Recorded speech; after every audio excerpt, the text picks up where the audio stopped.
Well, hello everyone. It's Pastor Hugo, pastor of St. Matthew Lutheran Church in Columbia Heights.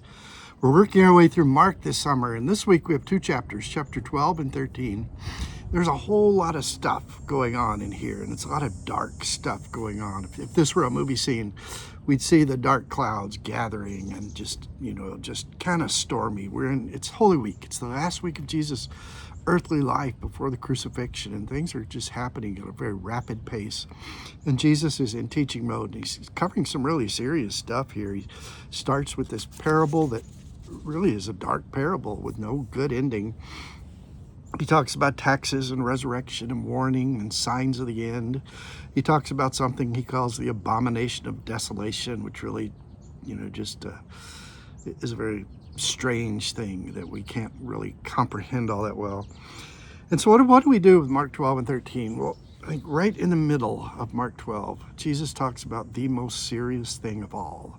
And I think we would do well to put our time and our energy and our effort into what Jesus calls the greatest commandment. Let me read that for you. Jesus answered, "The most important is, Hear, O Israel, the Lord our God, the Lord is one. You shall love the Lord your God with all your heart, with all your soul, with all your mind, with all your strength. And the second is this, you shall love your neighbor as yourself. There is no other commandment greater than these." Nothing greater. Loving God, loving neighbor.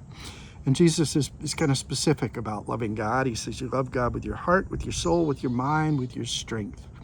Let's take this apart a little bit. Loving the Lord with your heart. For the Hebrew first century people, the heart is not the center of emotion, the way we use that word heart. It's the center of the will. It's where your willpower, your determination comes from. So we love the Lord with that. And then he says with your soul. The soul is your innermost part, your spirit, that spiritual part of you, that part of you that's impacted by prayer and worship. So love the Lord with that. Love the Lord with all your worship and prayer. And then mind.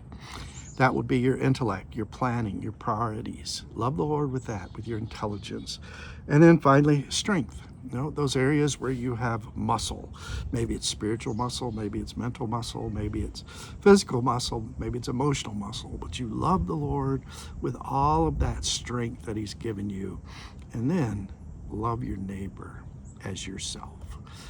As a church, we can sit around and we can debate theology. We can learn church history. But on top of that, more important than that, according to Jesus, is we have to love. We have to love God, and we have to love our neighbor. So let's put some effort and some energy, a lot of our effort, a lot of our energy, a lot of our muscle into doing that this week. Have a great week.